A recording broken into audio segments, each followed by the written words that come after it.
गुरु परंपरा योग संस्थान में आपका स्वागत है। हम लोग छांदोग्य उपनिषद पढ़ रहे हैं। छांदोग्य उपनिषद में आज जो पोर्शन रह गया हुआ है, जिसमें शांडिल्य विद्या भी है, जाबाल की कथा भी है, सत्यकाम जाबाल की, और भी कुछ इंपॉर्टेंट पॉइंट्स हम देखेंगे उसमें से। उससे पहले 3 क्वेश्चन हम लोग देखते हैं। 3 महत्वपूर्ण क्वेश्चन है जो कि पहले पूछा गया है, उसको निकाला, अभी तक जितना पढ़ा है उससे रिलेटेड है, तो एक बार हम लोग देखते हैं और कोशिश करते हैं कि जितना हमने पढ़ा उससे इस क्वेश्चन का हम जवाब दे पा रहे हैं कि नहीं। 21 फरवरी 2023 को ये क्वेश्चन पूछा गया था। छांदोग्य उपनिषद के अनुसार अंगिरा ऋषि ने मुख्य प्राण के रूप में उद्गीत की उपासना की थी। कपिल ऋषि ने प्राण के रूप में उद्गीत की उपासना की थी। प्राण को अंगिरस नहीं कहते हैं, प्राण को अंगिरस भी कहते हैं, प्राण अंगों का रस है। ये इस तरह से 5 ऑप्शन दिए हुए हैं, 5 लाइनें हैं, और इस 5 लाइन के बाद दिया गया है कि नीचे दिए गए विकल्पों में से सबसे उपयुक्त उत्तर का चयन कीजिए। तो 4 कूट दिया हुआ है, यानी कि 3 ऑप्शन इस 5 में 3 ऑप्शन सही तो बताएंगे हम सब लोग। नीचे पहले मैसेज में देख लीजिए, मैसेज के हिसाब से कीजिए। केवल बी डी ई, केवल ए डी ई, केवल बी सी ई, केवल ए सी ई।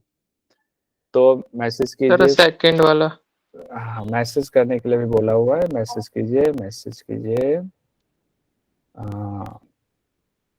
नैन्सी जी ADE, निधि जी ADE, श्वेता जी ADE ADE। अच्छा, सब लोग कह रहे हैं A D और E। ठीक है, तो ADE कह रहे हैं, देखते हैं ADE में क्या है। अंगिरा ऋषि ने मुख्य प्राण के रूप में उद्गीत की उपासना की थी। आप लोग कह रहे हैं ये सही है, सबसे उपयुक्त है। डी में, अच्छा बी में है कपिल ऋषि ने, तो इन्होंने तो नहीं किया था। प्राण को अंगिरस नहीं कहते हैं, ये सही नहीं है। प्राण को अंगिरस कहते हैं, ये सही है। प्राण अंगों का रस है, ये भी सही है। तो ए डी और ई आप लोगों का, सब लोगों का आंसर भी यही है। ठीक है, फिर तो सही चल रहा है। अब देखिए दूसरा क्वेश्चन है, ये भी कल हम लोग पढ़ चुके हैं। ये जून 2023 में पूछा गया। छांदोग्य उपनिषद के अनुसार व्यान नामक शरीरस्थ प्राण के रूप में उद्गीत की उपासना करनी चाहिए। व्यान प्राण हम लोगों ने पढ़ा था, ध्यान दीजिए। पाचन वायु व्यान है, अपाचन वायु व्यान है, प्राण अपान की संधि व्यान है, व्यान मन है, व्यान ही वाणी है। अब देखिए 2 ही ऑप्शन इसमें से सही है, तो लिखा हुआ है नीचे दिए गए विकल्पों में से सही उत्तर चुने। केवल फोर्थ ऑप्शन, सी और ई है।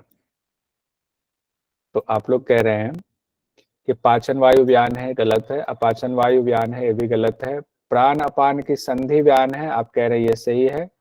व्यान मन है, ये भी नहीं कह रहे। व्यान ही वाणी है, ये कह रहे हैं। तो सी और ई वाला ऑप्शन आपके हिसाब से सही है। तो सी और ई चौथे नंबर पर है। बहुत बढ़िया, बिल्कुल सही आंसर दिया हुआ है। कल हम लोगों ने ये पढ़ा था, प्राण अपान की संधि व्यान है और व्यान की वजह से वाणी बोलते हैं, तो उससे जोड़ करके दिया हुआ था। व्यान के लिए व्यान ही वाणी है, तो ये भी सही है। तो सी और ई वाला ऑप्शन सही है। बहुत सुंदर। उसके बाद एक क्वेश्चन जो अभी पूछा गया, जिसको लेकर के बहुत ज्यादा कंफ्यूजन रही है, यानी दिसंबर 2023 में पूछा गया था। छांदोग्य उपनिषद के अनुसार उद्गीत है स्रोत, नेत्र, प्राण, वाणी। अब इसमें एक तो स्रोत है, मतलब कान है, नेत्र मतलब हुआ चक्षु आंख, प्राण है ही, वाणी है। अब उद्गीत है निम्न में से कौन सा? ज्यादातर लोगों ने इसका आंसर दिया था प्राण। सर वाणी, वाणी है। वाणी तो है। प्राण वाणी। में उपासना। अब देखिए इसका आंसर देने से पहले इसका ये आपको दिखाता हूँ। द्वितीय अध्याय में कि सप्तम खंड में कहा गया है, प्राणों में 5 प्रकार से गुण के आधार पर शाम की उपासना करें। तो कहा गया वहां पर प्राणो हिंकार, वाक प्रस्ताव चक्षु उद्गीत श्रोत प्रतिहारो मनोनिधनम। इस तरह से द्वितीय अध्याय में सप्तम खंड में ये बहुत सारी चीजों का इस तरह से 5-5 के उसमें दिया गया है कि हिंकार, प्रस्ताव, उद्गीत, प्रतिहार, निधन, ये दिया गया। इसका टेबल एक बना करके मैं बाद में भेज दूंगा तो सब लोग देख लेंगे। तो यहाँ पर कहा गया प्राण ही हिंकार है, वाक प्रस्ताव है, चक्षु उद्गीत है, चक्षु उद्गीत है, श्रोत प्रतिहार है, मन निधन है। तो उसके हिसाब से सही आंसर क्या हुआ? चक्षु मतलब नेत्र, साफ साफ कहा गया चक्षु उद्गीत है, चक्षु ही उद्गीत है, यानी कि नेत्र ही उद्गीत है। हालांकि इससे पहले कंफ्यूजन थी, तो भी देखिए छांदोग्य उपनिषद है, बड़ा उपनिषद है, और इस बड़ा उपनिषद को पूरा डिटेल एक एक सूत्र, एक एक मंत्र को तो पढ़ा नहीं था, तो उसमें कई लोगों की दिक्कत हो गई। सब लोगों ने ये सोचा कि चूंकि शुरुआत में कहा गया प्राण के रूप में उद्गीत की उपासना किया हुआ है, और जनरली ये चूंकि बहुत इंपॉर्टेंट टॉपिक था तो ये वाला पढ़ा दिया जाता था। असुर और देवता की लड़ाई हुई तो प्राण के रूप में जब उद्गीत की उपासना की तब जो है देवताओं को सिद्धि प्राप्त हुई थी, लेकिन पूरा नहीं पढ़ना। सर कंफ्यूजन तो हमेशा रहता है ना, क्योंकि जैसे स्टार्टिंग में इन्होंने कह दिया कि प्राण ही उद्गीत है, उसके बाद जब ये ऑप्शन दे रहे कि नेत्र है, तो दोनों में से फिर कंफ्यूजन रहेगा कि ऑप्शन चूज क्या किया जाए। इसलिए रहेगा क्योंकि हम लोग सिलेक्टिव पढ़ रहे हैं, सिलेबस में जितना हम सोचते हैं उतना ही पढ़े। अब उद्गीत इसमें भरा पड़ा है, सिर्फ एक अध्याय में उद्गीत नहीं है। हम तो ये शुरुआत में प्रथम अध्याय के हिसाब से हम देख लेते हैं, उसके बाद चूंकि हमने उतना पढ़ा नहीं, सोचा ये इंपॉर्टेंट है, वो कहाँ से क्वेश्चन पूछ दे रहा है कि सीधे जाकर के द्वितीय अध्याय के सप्तम खंड से क्वेश्चन निकाला हुआ है। तो जिन लोगों ने इसको चैलेंज किया था कि प्राण के रूप में चैलेंज किया, उनका आंसर गलत हो गया, क्योंकि वहां कहा कि प्राण के रूप में। अब यहाँ पर सीधे सीधे कहा गया है कि छांदोग्य उपनिषद के अनुसार उद्गीत है, तो यहाँ पर उद्गीत, चक्षु उद्गीत है, साफ साफ लिखा हुआ है। तो इसीलिए जिन्होंने चैलेंज किया था उनका आंसर, उसको एक्सेप्ट नहीं किया गया एनटीए की तरफ से, और ये आंसर गलत हो गया। तो सही आंसर है नेत्र। ठीक है, इसका मैं ये वाला जो ऑप्शन है ना, ये हिंकार, प्रस्ताव, उद्गीत, प्रतिहार, निधन, इसका मैं टेबल बनाऊंगा, इसमें थोड़ा समय लगेगा, तो टेबल बना करके मैं भेज दूंगा।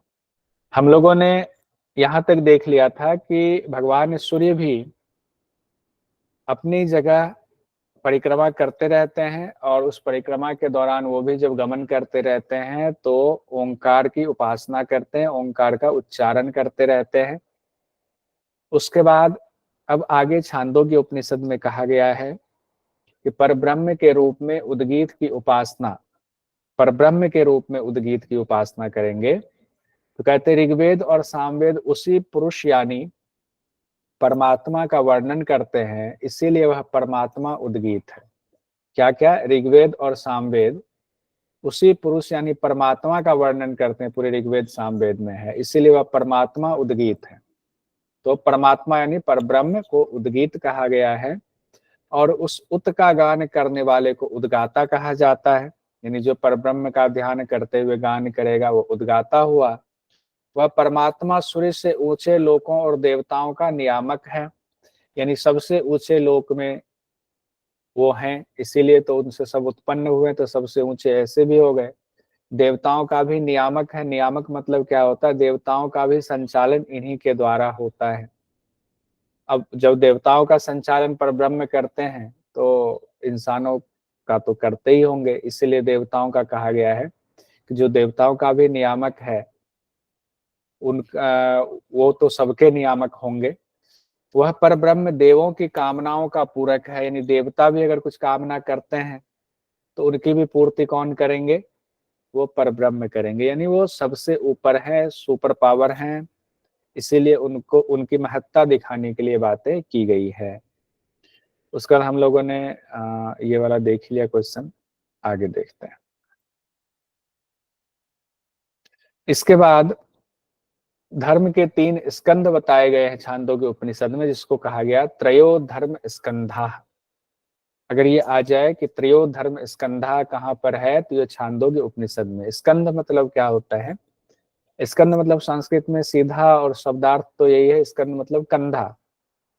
और अगर इसकी व्याख्या के हिसाब से कहे तो स्कंद मतलब हुआ जो भार सहन करे, बोझ अच्छे से उठा ले, यानी कि एक तरह से मजबूत खंभा कह सकते हैं घर का। तो धर्म के 3 मजबूत स्तंभ इसको कह सकते हैं, वो बताया गया है। त्रयो धर्म स्कंधा, वो 3 चीजें क्या हैं उसको कहते हैं। पहला है यज्ञ, अध्ययन और दान, पहला स्कंद है। तप को दूसरा स्कंद कहा गया है। तितिक्षा को तीसरा स्कंद कहा गया। किसका? धर्म का। पहला क्या है? यज्ञ, अध्ययन और दान। यज्ञ, अध्ययन और दान पहला स्कंद है। तपस्या दूसरा स्कंद है धर्म का, और तितिक्षा तीसरा स्कंद है धर्म का।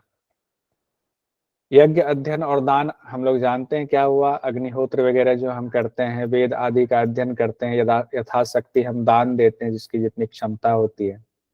तप हम लोग जानते हैं, जो अपने आश्रम या अपने धर्म के हिसाब से या हमारा जो कर्तव्य है उस कर्तव्य को जब हम पूरी ईमानदारी के साथ या पूर्वक पालन करते हैं तो तप हुआ। तितिक्षा होता है देह को जो क्षीण कर लेता है, मतलब कि देहाभिमान खत्म हो जाता है, देह के प्रति आसक्ति खत्म हो जाती है, और वो इस स्थिति तक पहुंच जाता है कि कितनी भी गर्मी हो, कितनी भी गर्मी हो, उसको ये नहीं लगता है कि हमें गर्मी, मतलब उस अवस्था तक वो साधना को करके शरीर की स्थिति को पहुंचा लेता है। कितनी भी ठंड हो उसको ठंड नहीं लगेगी। देखते हैं ना, बहुत बर्फ में भी, हिमालय में भी सिर्फ एक कोपिन पहन करके ऋषि मुनि लोग अभी भी कहते हैं कि वहां रहते हैं, और कई लोगों को आजकल भी दर्शन देते हैं जो उस भाव से होते हैं। तो तितिक्षा की स्थिति में पहुंच जाते हैं, तभी ऐसा होता है। धर्म के 3 स्कंद बताए गए। अब हम लोग जो बहुत महत्वपूर्ण एक है वो है शांडिल्य विद्या। छांदोग्य उपनिषद में शांडिल्य विद्या पर आते हैं। छांदोग्य उपनिषद के 3य अध्याय में शांडिल्य विद्या का जिक्र है। 3य अध्याय में भी 14वां खंड पूरा का पूरा शांडिल्य विद्या ही है। तो 14वें खंड में मंत्र बहुत ज्यादा नहीं है, 4 से 5 मंत्र है तकरीबन। तो हमने जितना है पूरा ही वहां से ले लिया हुआ है, और उसको हम लोग देखते हैं कि शांडिल्य विद्या में क्या कहा गया है। कहते हैं यह सारा जगत निश्चय ही ब्रह्म ही है, यानी कि सारा जगत ब्रह्म है। यह उसी से उत्पन्न होने वाला है, उसी में लय हो जाता है, उसी में चेष्टा करने वाला है। यानी कि पहले तो कहा गया संपूर्ण ब्रह्मांड जो है वो ब्रह्म है, और उत्पन्न भी उसी ब्रह्म से हुआ है, मिल भी उसी ब्रह्म में जाना है, और अभी जो चेष्टा यानी जो क्रियाएं हो रही है, कर्म हो रहे हैं, सब उसी ब्रह्म में, उसी जगत में, उसी ब्रह्म के अंदर ही हो रहे हैं। यानी ब्रह्म हमसे अलग नहीं है, हम ब्रह्म के अंदर अवस्थित हैं। बस मन स्थिति को ये स्थिर करना है चित्त को, तो सही स्थिति हमें दिख जाएगी। उसके बाद कहते हैं राग द्वेष से रहित होकर उस पर ब्रह्म की उपासना करनी चाहिए। ना राग ना द्वेष, उसको छोड़ करके पर ब्रह्म की उपासना करनी चाहिए। यह पुरुष संकल्पमय है। इस लोक में पुरुष जैसा संकल्प धारण करता है, पुरुष मतलब जीवात्मा से चर्चा है, या हम कह लें पुरुष मतलब हम आप सब पुरुष हैं। तो पुरुष यहाँ मतलब सिर्फ मेल से नहीं है, जो भी जीवधारी हैं सब पुरुष हैं, यानी इंसान मानवता के लिए कहा गया।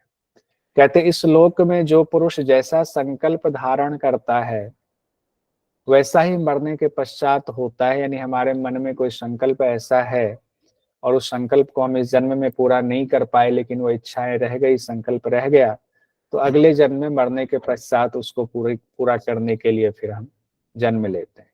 इसीलिए कहा गया पुरुष को संकल्प करना चाहिए, लेकिन कैसा संकल्प करना चाहिए? अनासक्त संकल्प करना चाहिए। तो इसमें कहा गया जैसा संकल्प, खराब संकल्प होगा तो खराब की स्थिति में आप आगे होंगे, अच्छा संकल्प होगा आपका ब्रह्म प्राप्ति, तो ब्रह्म की प्राप्ति आपको होगी।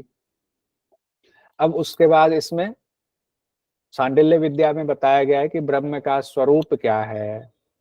कहते हैं वह परमात्मा, यानी वह ब्रह्म, वह परमात्मा मनोमय, प्राण शरीर, प्रकाश स्वरूप, सत्य संकल्प, आकाश के समान शरीर वाला।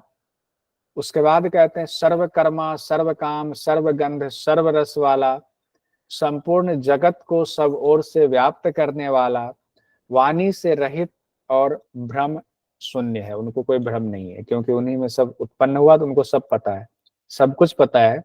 यानी कि इतने में ही सब कुछ, पूरे ब्रह्मांड का विश्लेषण कर दिया गया कि पूरा जो ब्रह्मांड है वही ब्रह्म है, वही स्वरूप है उस परमात्मा का। और आगे कहते हैं, हृदय गुफा में स्थित यह आत्मा धान से, जौ से, सरसों से, श्यामा कतंडूल से भी सूक्ष्म है। यानी छोटी छोटी जो अन्न होते हैं, उस अन्न से तुलना किया गया है ब्रह्म का, कि जो अन्न आप जानते हैं कि छोटा धान छोटा होता है, जौ छोटा होता है, सरसों का दाना और छोटा होता है, श्यामा कतंडुल भी एक अन्न, वो छोटा होता है।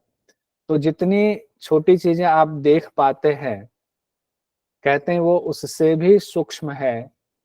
और कहाँ है आत्मा? हृदय गुफा में स्थित यह आत्मा हमारे हृदय गुफा में है। पृथ्वी, अंतरिक्ष, द्युलोक आदि लोकों से भी बहुत बड़ा है। यानी सूक्ष्म से सूक्ष्म है और वृहद से वृहद है।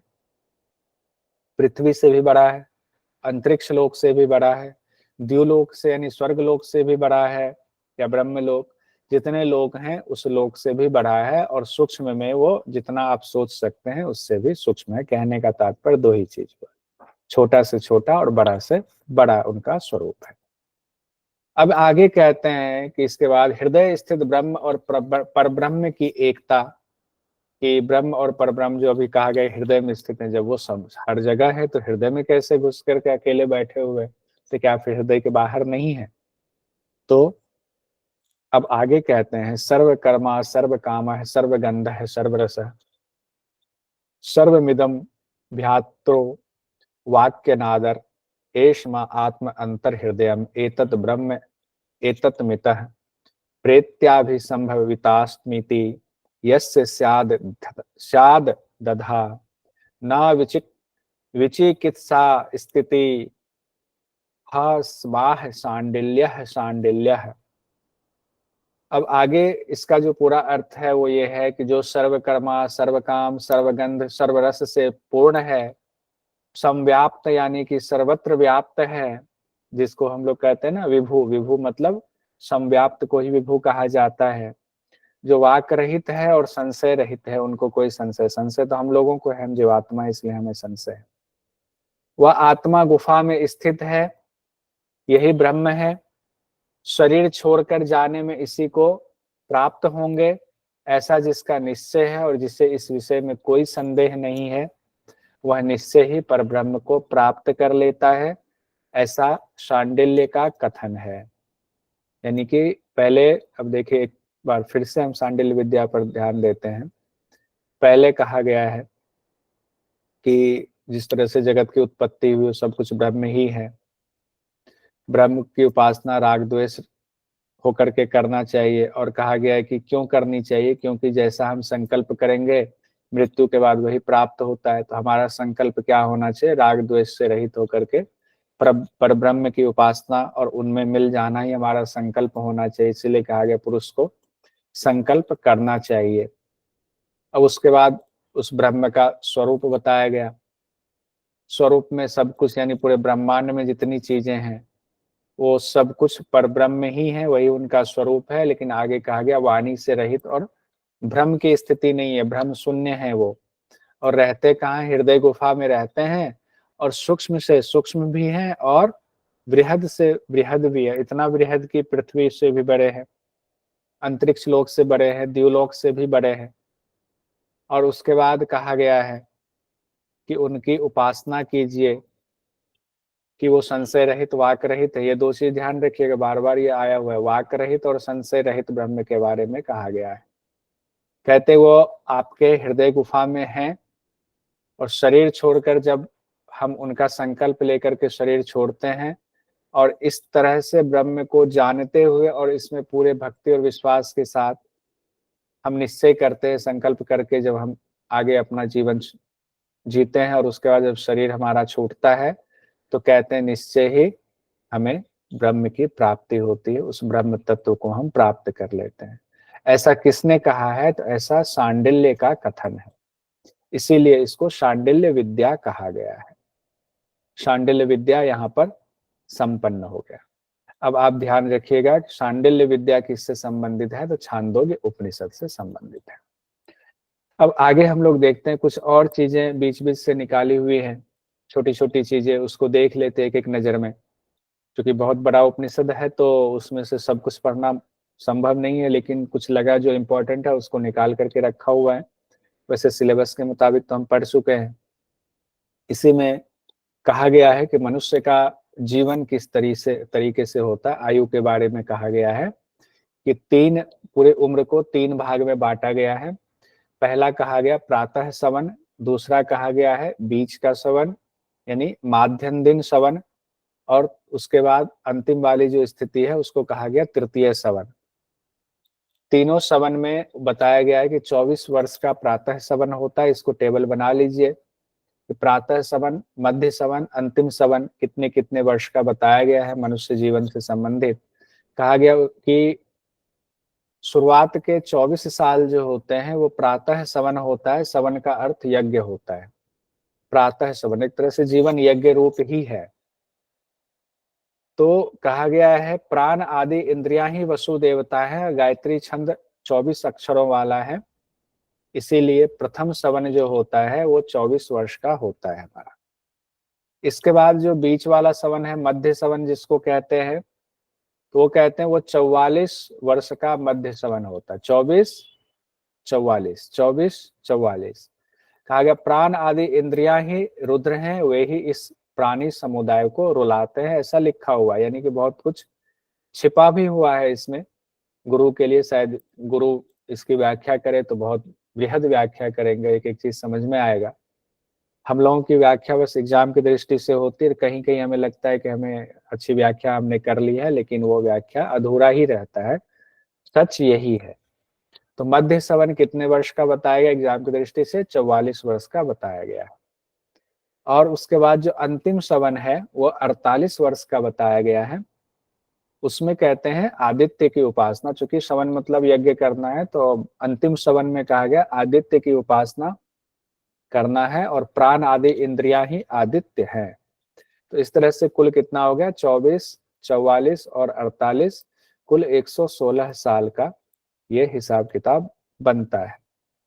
तो उम्र हो गई 116 साल की। अब एग्जाम में कैसे क्वेश्चन आता है वो देखना पड़ेगा। यहाँ साधक की दक्षिणा क्या है ये भी बताया गया है कि जो साधक है, योग साधना करता है, उसके लिए क्या दक्षिणा होगा, क्या है उसकी दक्षिणा?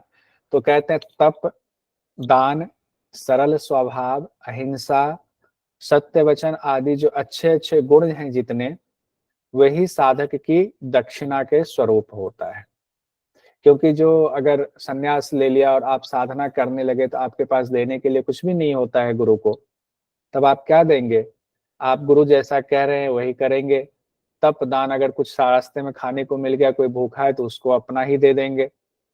सरल स्वभाव आपका होना चाहिए, अहिंसा की प्रवृत्ति आपकी होनी चाहिए, सत्य ही वचन बोले, और जो भी अच्छे अच्छे गुण बताए गए हैं वो सारे गुण आपके अंदर हो, तो आप जो साधक होंगे, हम जो साधक होंगे, वही दक्षिणा होगी। अब आगे आते हैं हम लोग। आंगिरस ऋषि ने देवकी पुत्र कृष्ण को ज्ञान दिया, ये भी इसमें है। देखिए कई बार हो सकता है एग्जाम में, ये इंपॉर्टेंट लिख लीजिएगा एक लाइन में, कि देवकी पुत्र कृष्ण को आंगिरस ऋषि ने ज्ञान दिया। किस उपनिषद में इसका जिक्र है? तो छांदोग्य उपनिषद में है। क्या है? आंगिरस ऋषि का देवकी पुत्र कृष्ण को ज्ञान देना। क्या ज्ञान दिया उन्होंने, ये इंपॉर्टेंट है। कहते हैं घोर आंगिरस ऋषि ने देवकी पुत्र कृष्ण को तत्व दर्शन के बारे में बताया, यानी कि तत्व ज्ञान के बारे में बताया, जिससे कि वे अन्य विद्याओं के संबंध में जो उनकी जिज्ञासा थी, जो पिपासा थी, जो उनकी प्यास थी, वो बुझ जाए, उससे वो मुक्त हो जाए। तो घोर आंगिरस ऋषि ने क्या कहा? उन्होंने कहा कि अंत काल में 3 मंत्रों का जाप करना चाहिए। कौन से 3 मंत्र का? तुम अक्षय अनश्वर स्वरूप हो, तू अक्षितः, तू अच्युतः, तू प्राण संसिता। तुम अक्षय अनश्वर स्वरूप हो, तुम अच्युत अविनाशी हो, तुम अति सूक्ष्म प्राण हो।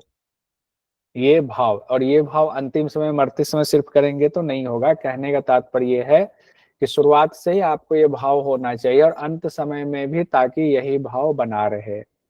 तो ये 3 मंत्र का जाप अगर आ जाए कि अंगिरस ऋषि ने देव के पुत्र कृष्ण को कौन से 3 मंत्र का जाप बताया, तो ऐसा है, तू अक्षितः, तू अच्युतः, तू प्राण संसितः। अक्षित अच्युत प्राण संसित, अक्षित अच्युत प्राण संसित, यानी तुम अक्षय हो, अनश्वर हो, तुम्हारी मृत्यु नहीं हो सकती, जो गीता में कहा गया है।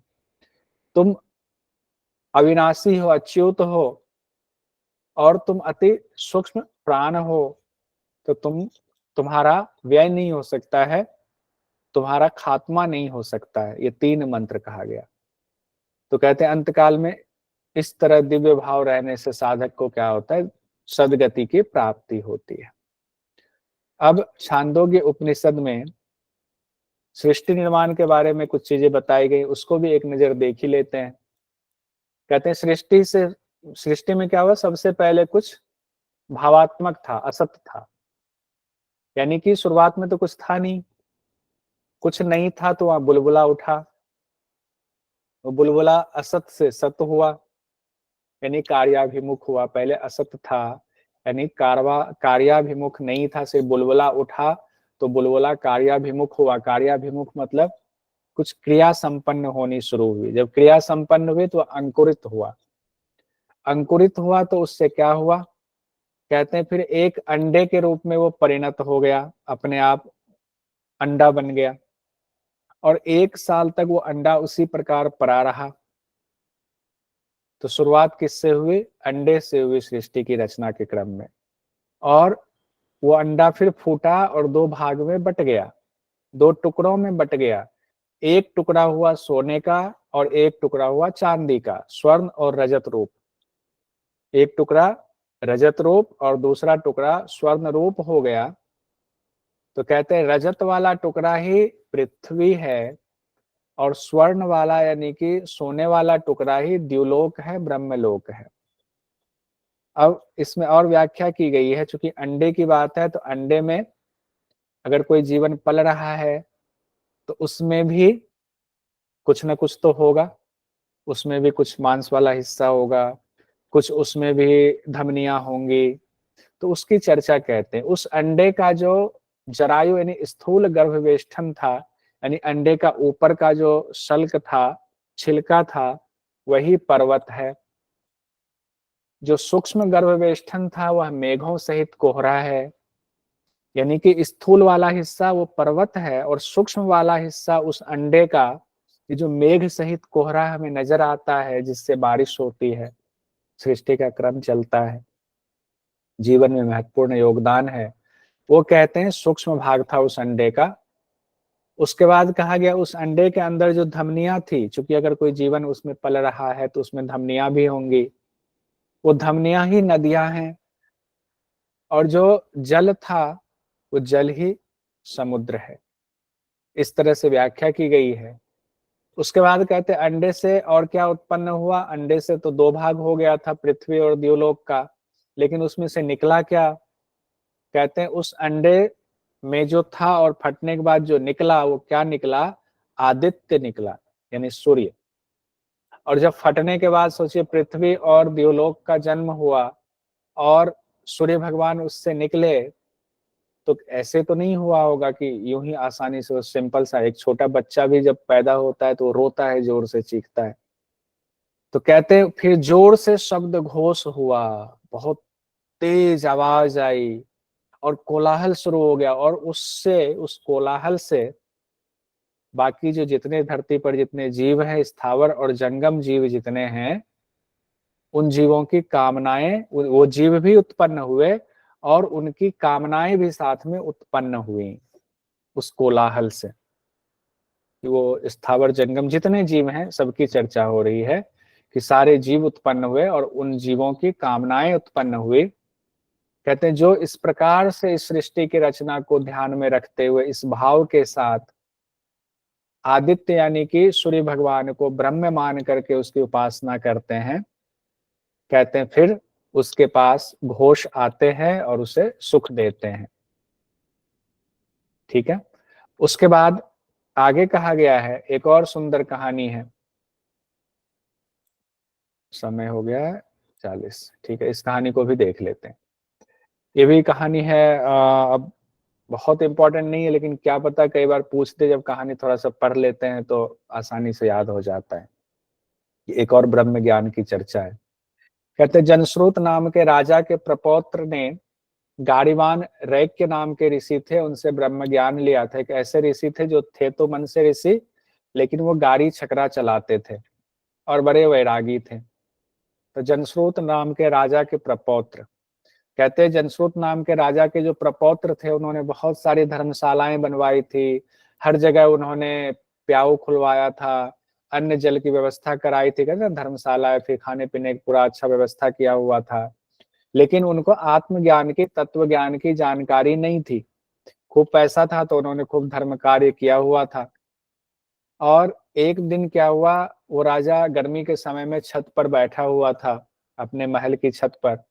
रात का वक्त था, गर्मी का समय था, और रात के वक्त में उधर से कुछ हंस उड़कर जा रहे थे। तो हंस आपस में उस राजा को करके आपस में बात करने लगे। एक हंस ने दूसरे हंस से कहा, अरे ओ भल्लाक्ष, एक दूसरे का नाम लेकर कह रहे हंस, अरे ओ भल्लाक्ष, देखो तो जनश्रुति के पौत्र का तेज कैसा फैला हुआ है। यानी कह रहे हैं कि कितना जो है तेजवान है ये राजा, इसका स्पर्श मत करो नहीं तो वे तुम्हें भस्म कर देगा, ये इतना तेजवान है। यानी कहने का तात्पर्य ये था, क्योंकि ये बहुत प्रतापी राजा है और बहुत अच्छा कार्य करता है लोगों के लिए परोपकार का, तो ये तेजवान है, कहीं ये इसके आभा मंडल में आकर के कहीं जल ना जाओ।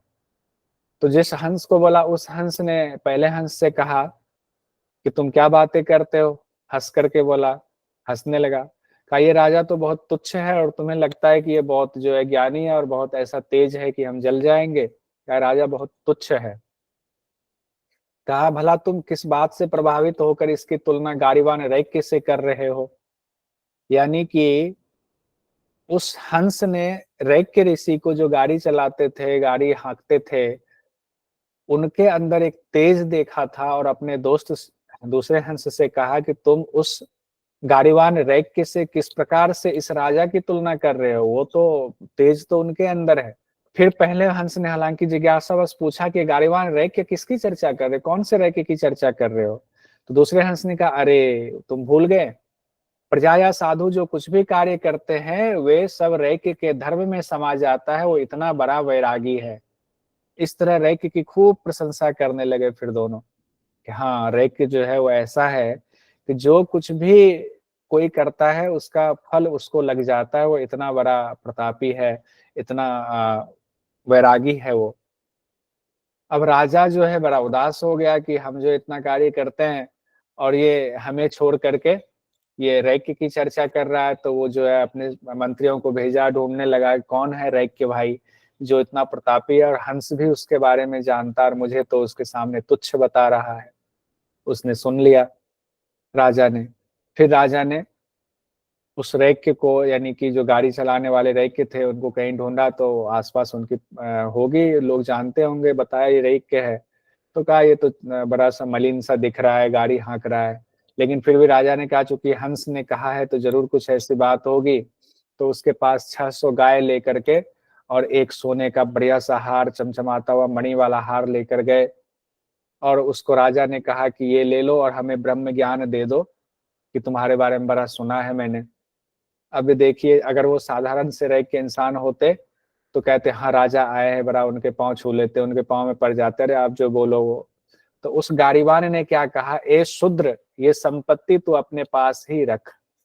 यहाँ शब्द शूद्र इस्तेमाल किया गया, इसका मतलब निम्न बुद्धि वाले से इसका तात्पर्य है, जाति से नहीं है। चूंकि उपनिषद में कहा गया इसलिए शब्द लिखा है, और किसी सेंस में नहीं लेंगे। तो कहा गया है राजा को उस रैक्य ने कहा, ये संपत्ति तू अपने पास ही रख, इसकी मुझे जरूरत नहीं है। और तू इतनी संपत्ति दे करके मुझसे आत्मज्ञान लेना चाह रहा है क्या? आत्मज्ञान को तू तराजू पर तौल रहा है 600 गाय और एक हार दे करके। फिर राजा कई बार उनके पास गए, 600 के बदले 1000 गाय ले जाते, एक के बदले 10 हार ले जाते, हर बार वो जो है दुत्कार के भगा देते, हमें नहीं देना। यानी कि अगर आपको किसी से ज्ञान चाहिए तो उससे संपत्ति से उस ज्ञान को नहीं खरीदा जा सकता है। उसे या तो अपना अहंकार उनके चरणों में समर्पित कर दीजिए, उनको गुरु बना लीजिए, तब संपत्ति देकर तो आप उनको नौकर बना रहे हैं। फिर राजा ने कहा कि क्या किया जाए, इनके सामने जो है हम सरेंडर कर देते हैं। फिर राजा ने क्या किया, बहुत सारी धन संपत्ति तो पहले ले ही जा रहे थे बार बार, इस बार फिर से ले गए, लेकिन अपनी कन्या को वहां ले गए और कहा हमारी कन्या से आप विवाह कर लो।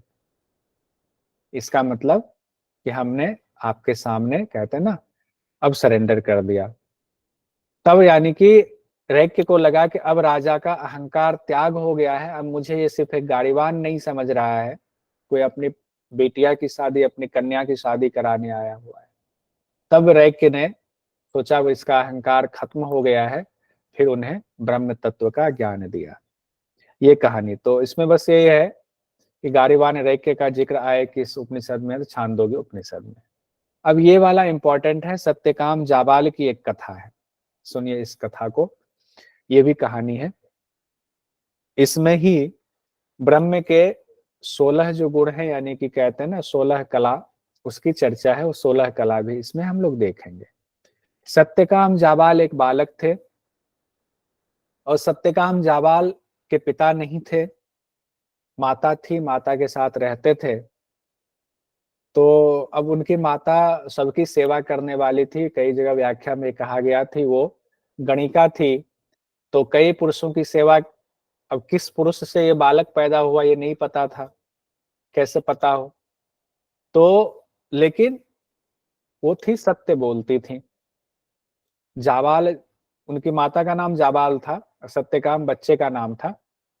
तो उस माता को नहीं पता था कि हमारे बच्चे का असली पिता कौन है, तो भला क्या बताए, लेकिन अपने बच्चे को संस्कार अच्छा दिया हुआ था।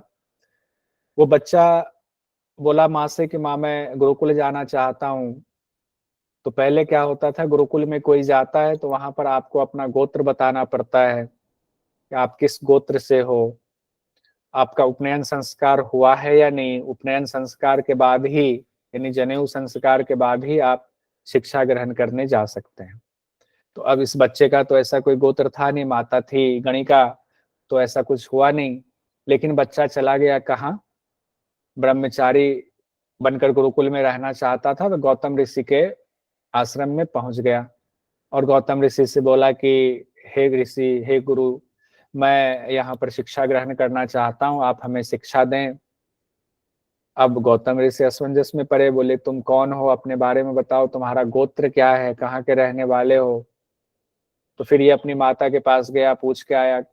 माता ने कहा बेटा हमें तो पता नहीं है हमारा गोत्र क्या है, तो तुम बस इतना बोलना जा करके कि हम सत्यकाम, माता का नाम जाबाल, तो हमारा नाम ही सत्यकाम जाबाल है। तो अब सत्यकाम फिर पहुंचे गौतम ऋषि के पास, उनसे कहा कि मेरी माता ने बताया है कि वो अपने पति का गोत्र नहीं जान पाई, कि मैं किनसे उत्पन्न हुआ हूं, और मेरी माता ने कहा है कि तुम कहना कि मैं सत्यकाम जाबाल हूँ, सत्यकाम मेरा नाम, जाबाल उसमें जोड़ लेना माता का नाम। गौतम ऋषि इतने प्रभावित हुए कि कितना सत्य वचन कह रहा है, तो कुछ झूठ बोल देता है ये बच्चा। इसकी माता भी झूठ बोलकर कुछ सिखा देती, कहती कोई गोत्र का है, लेकिन ये तो बहुत सत्यवादी है। तो ऐसे बच्चे को ये जरूर जो है होनहार है, और ऐसे बच्चे को जरूर ज्ञान देना चाहिए, आश्रम में रखना चाहिए। पहले शायद ये कई जगहों पर कहा गया है कि पहले सबको शिक्षा नहीं दी जाती थी, सारे ऋषि लोग अपने आश्रम में जगह नहीं देते थे, शायद ऐसा कहीं कई कई जगहों पर व्याख्या में आया हुआ है। तो कहते हैं वहां पर व्याख्या में ये भी कि गौतम ऋषि ने इस बालक की प्रतिभा को देख करके उस नियम को तोड़ा और खुद ही उसको एक गोत्र दे दिया, और उसका उपनयन संस्कार आश्रम में पहले गौतम ऋषि ने कराया, और उसके बाद कहा कि अब तुम आश्रम में रहकर शिक्षा प्राप्त करो। उसी दौरान जब बच्चे ने जिज्ञासा की ब्रह्म के बारे में, तो कहा कि तुम्हारी परीक्षा हो रही है, तुम 400 गायें, उनके पास जितनी गौतम ऋषि के पास बहुत सारी गायें थी, तो उसमें से 400 दुर्बल गायें यानी कमजोर गायें इनको दिया। कहा बच्चे तुम ये ले जाओ, सत्यकाम इस गाय को चराने के लिए जाओ जंगल में, और जब ये गाय 1000 हो जाए, 400 से 1000 सहस्त्र हो जाए, तब तुम वापस लौट कर आना। तो वो भी सत्यकाम कहा ठीक है गुरुजी का आदेश है। उस गाय 400 दुर्बल गाय को लेकर के उसको चराने के लिए जंगल में चले गए और चराने लगे। चराते चराते एक समय ऐसा हुआ, कई साल व्यतीत हुए तो कि गायें जो है गर्भवती हुई, बच्चे पैदा हुए, सहस्त्र हो गया। जब वो 1000 हो गया संख्या में, तब क्या हुआ, देवता लोग भी उस बच्चे को देख रहे थे कि भाई कितना ये गुरुनिष्ठ है, गुरु की कितना आज्ञा का पालन कर रहा है। तब वायुदेव ने, उनको दया आई कि अब तो 1000 हो गया है, अब इसको लौटना चाहिए। बच्चे को पता है भी है कि नहीं 1000 हो गए। तो वायुदेव ने एक सांड का रूप धारण कर लिया उसी झुंड में, गायों के झुंड में, और सांड का रूप धारण करके सत्यकाम के पास जाकर के मनुष्यों की भाषा में बोला, हे सत्यकाम, हम सब अब 1000 हो गए हैं, तुम्हारी प्रतिज्ञा भी पूरी हुई। तुमने कहा था, गुरु ने कहा 1000 करके लौटेंगे, तो अब तुम्हारी भी प्रतिज्ञा पूरी हो गई कि हाँ 1000 हम लोग हो गए, हमें आचार्य के पास ले चलो, अब हम लोग चलते हैं आश्रम में। अब इसी दौरान जब सत्यकाम ने देखा कि ये सांड तो बातचीत कर रहा है, तो उसी बातचीत में, चूंकि वो वायुदेव थे, साधारण तो थे नहीं जो सांड बनकर आए थे, बातचीत में फिर उन्होंने, वायुदेव ने सत्यकाम को ब्रह्म ज्ञान दिया। पहला ब्रह्म ज्ञान सत्यकाम को गुरु से पहले वायुदेव ने सांड बन के दिया। तो पहला ब्रह्म ज्ञान किन्होंने दिया? सांड के रूप में मिला। यानी कि ब्रह्म के एक चरण की चर्चा की, प्रथम पाद के बारे में बतलाया सत्यकाम को। क्या कहा ब्रह्म प्रकाशवान है। ये पाद 4 कला वाला है, यानी 4 पाद की चर्चा है, हर पाद 4 कला वाला। ऐसा एक एक करके हम लोग पढ़ेंगे, होगा तो 4 गुना 4 16 कला, इस तरह से होगा। तो प्रथम पाद की जो शिक्षा मिली सत्यकाम को, सांड से मिली, जो वायुदेव थे। उन्होंने कहा ये पहले पाद की मैं शिक्षा तुमको दे रहा हूं, ब्रह्म ये है, और ये पहला पाद 4 कला वाला है। वो कौन सा 4 कला है? पूरब, पश्चिम, उत्तर, दक्षिण, यानी चारों दिशा ये ब्रह्म ही है। अब वो बच्चा, उनको लगा अच्छा ये चारों दिशाएं ब्रह्म ही हैं, उत्तर, दक्षिण, पूरब, पश्चिम, तो 4 हो गया। याद करते जाइएगा। पहले एक तो ये भी क्वेश्चन हो गया, सबसे पहले किन्होंने सत्यकाम को ज्ञान दिया? तो सांड ने दिया। और क्या बताया? प्रथम पाद बताया। प्रथम पाद में 4 क्या बताया? पूरब, पश्चिम, उत्तर, दक्षिण। अब वो सारी गायों को लेकर के, सहस्त्र गायों को लेकर के अब आश्रम की तरफ लौट रहे हैं। लौटते समय रात हो गई। रात में जो है अग्नि जलाया तो अग्नि से आवाज आई, हे सत्यकाम, मैं तुमसे प्रसन्न हूं, ब्रह्म के बारे में मैं जो जानता हूं तुमको बता रहा हूं, ब्रह्म ज्ञान तुम्हें देता हूं। तो ब्रह्म के दूसरे चरण के, यानी ब्रह्म के द्वितीय पाद का ज्ञान अग्नि से मिला सत्यकाम को। अग्नि ने बताया द्वितीय पाद के बारे में। ठीक है, उन्होंने क्या कहा अग्नि ने? कि पृथ्वी लोक, अंतरिक्ष लोक, द्युलोक और समुद्र, ये 4 चीजें जो हैं ये द्वितीय चरण है। तीसरे दिन फिर चलते चलते रास्ते में एक हंस मिल गए। हंस ने सत्यकाम को तृतीय, ब्रह्म के तृतीय पाद की जानकारी दी। और चौथे, और मदगु नाम के पक्षी से चतुर्थ पाद का ज्ञान मिला।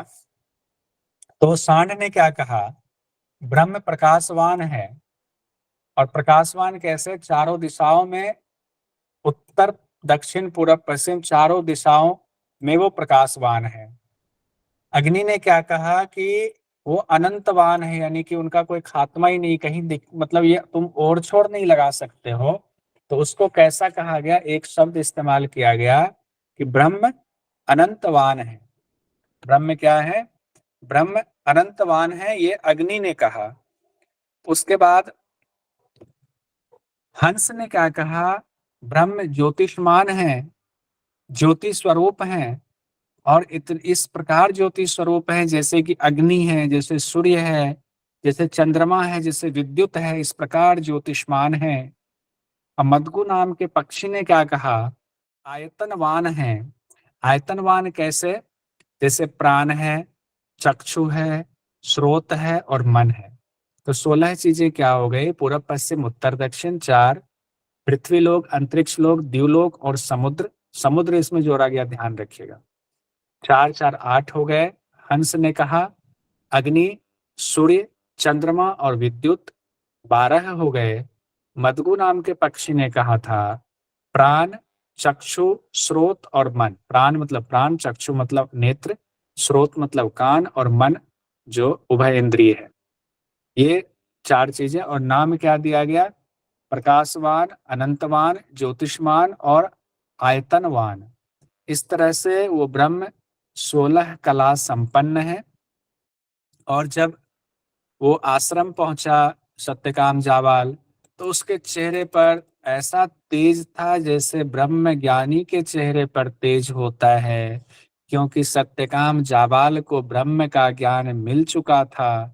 तो उसके चेहरे पर ब्रह्म के समान तेज था, कि जो ब्रह्म को जानने वाला तेज होता है। अंदर पूरा वो ब्रह्म से ओतप्रोत था कि सब कुछ में उसको ब्रह्म ही नजर आ रहा था।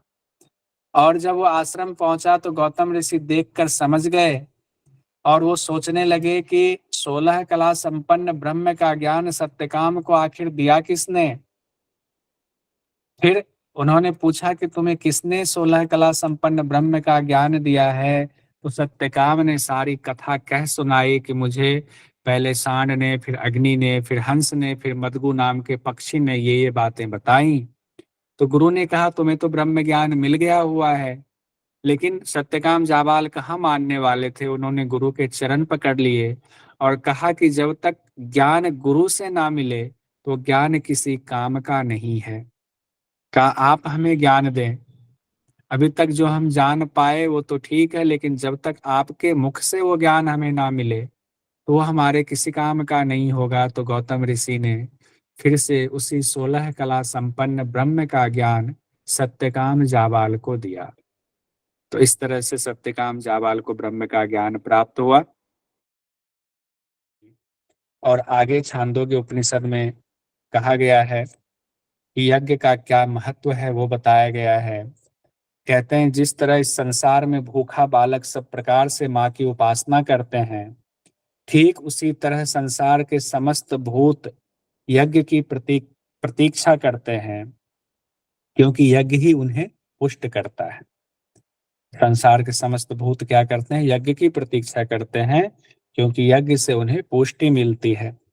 अब आगे जो एक और बहुत इंपॉर्टेंट है वो है आरुणि, यानी आरुणि उद्दालक ने अपने पुत्र श्वेत केतु को ज्ञान दिया था। और ज्ञान में उन्होंने क्या कहा? मन अन्न रूप है, प्राण जल रूप है, वाणी तेज रूप है। हे सौम्य, तीनों यानी कि अन्न, जल और तेज रूपी जो ये वाणी है, देवता पुरुष के शरीर में प्रविष्ट होकर विभिन्न भागों में बट जाते हैं। कौन? ये अन्न, जल और तेज रूपी वाणी। तेज रूप यानी मन, प्राण, वाणी, ये सब शरीर में जाकर के, पुरुष के शरीर में प्रविष्ट होकर के अलग अलग भागों में बट जाते हैं। और बट करके क्या होते हैं उसकी सुंदर व्याख्या की गई है। कहते हैं स्थूल भाग मल हो जाता है, मध्य भाग मांस बन जाता है शरीर में, और अत्यंत सूक्ष्म भाग जो है वह मन हो जाता है। पिए हुए जल के 3 परिणाम बताए गए हैं यहीं पर। कहते स्थूल भाग मूत्र हो जाता है, मध्य भाग रक्त हो जाता है, कौन सा? जल के बारे में, और उस जल का अत्यंत सूक्ष्म भाग वो प्राण हो जाता है। खाए हुए तेज के 3 परिणाम बताए गए हैं। स्थूल भाग हड्डी बन जाती है, मध्य भाग मज्जा है, और सूक्ष्म भाग जो है वह वाक हो जाता है। तो क्या हुआ? खाए हुए तेज के 3 परिणाम और पिए हुए जल के 3 परिणाम, खाए हुए अन्न के 3 परिणाम। वो इसलिए कहा गया है क्योंकि मन अन्न रूप है, प्राण जल रूप है, वाणी तेज रूप है। तो तेज रूप से कौन से संबंधित हो गए? वो वाणी संबंधित हो गया। जल रूप से क्या संबंधित हो गया? प्राण संबंधित हो गया। अन्न रूप से क्या संबंधित हो गया? मन संबंधित हो गया। तो 3 चीजें तीनों से बनती हैं। अन्न से भी 3 चीजें बनेंगी, जल से भी 3 चीजें बनेंगी, और तेज से भी 3 चीजें बन रही हैं। और जो बहुत इंपॉर्टेंट है यहीं पर श्वेत केतु को जो ज्ञान मिला, सर्व तत्सत्यम स आत्मा तत्वमसि, यानी कि वही सब कुछ है, वही आत्मा है एवं तुम भी वही हो। तत्वमसि मतलब तुम भी वही हो, यानी कि तुम भी वही ब्रह्म हो। तत्वमसि, तत् त्वम असि, तुम वही ब्रह्म हो। ये भी छांदोग्य उपनिषद से लिया गया है। इस तरह छांदोग्य उपनिषद संपन्न हुआ। कुछ क्वेश्चन देख लेते हैं, आप लोग बोल करके ही बताइएगा क्वेश्चन का आंसर, क्योंकि मैं अभी देख नहीं पाऊंगा, स्क्रीन एक ही है मेरे पास। सवाल 2022 अक्टूबर में ये पूछा गया था, छांदोग्य उपनिषद के संबंध में असत्य कथन है। उद्गीत 3 अक्षरों वाला है, उपद्रव 4 अक्षरों वाला है, हिंकार 3 अक्षर वाला है, उद्गीत 4 अक्षर वाला है। तो बताइए संबंध में असत्य कथन कौन सा है? उद्गीत 4 अक्षर वाला है, फोर्थ ऑप्शन। असत्य कथन कह रहे हैं, असत्य जो सत्य नहीं है। सर उद्गीत 4 अक्षरों वाला नहीं, उद्गीत 4 अक्षरों वाला है। ठीक है, उसके बाद आते हैं छांदोग्य उपनिषद के अनुसार आधिदैविक उद्गीत उपासना करने का निर्देश है। वायुदेव की, अग्निदेव की, रुद्र की, आदित्य की। आधिदैविक उद्गीत उपासना बताइए किसका था? आदित्य, सूर्य। आदित्य देव। ठीक है। छांदोग्य उपनिषद किस वेद से जुड़ा हुआ है? नीचे ऑप्शन दिया हुआ है। सामवेद से। सामवेद से जुड़ा हुआ। छांदोग्य उपनिषद में किस रस को सर्वोत्तम माना गया है? ओंकार रस। ओमकार रस। रस को। ऋक। पृथ्वी रस, सोम रस, ऋक रस, ओंकार रस। सर्वोत्तम ओंकार रस को ही माना गया है। वैसे अगर ऊपर में क्या था हम लोगों ने पढ़ा हुआ था, एक सेकेंड आते हैं, शुरुआत में जो था उद्गीत ही था ना, उसमें उद्गीत शब्द दिया हुआ था। ऐसे बोला था सामवेद सर। के गानों का सार उद्गीत है। उद्गीत को ओम कहा गया, तो ओम परमात्मा का प्रतीक है। ठीक है, ओम जो है सभी रसों में सर्वोत्तम है। अगर ओम की जगह उद्गीत हो तो उद्गीत सभी रसों में सर्वोत्तम रस होगा। कांडिल्य विद्या की चर्चा किस उपनिषद में की गई है? ये तो खैर हम लोग पढ़ रहे हैं, छांदोग्य उपनिषद में की गई है। उद्गीत की चर्चा किस उपनिषद में 2 बार क्यों आ गया? छांदोग्य। निम्न में से छांदोग्य उपनिषद से जुड़ा मशहूर वाक्य है अस्तोम सद्गमय नेति नेति तत्वमसि। तत्वमसि शब्द छांदोग से जुड़ा हुआ है। ठीक है, तो हमारा इस तरह से छांदोग्य उपनिषद कंप्लीट हो गया।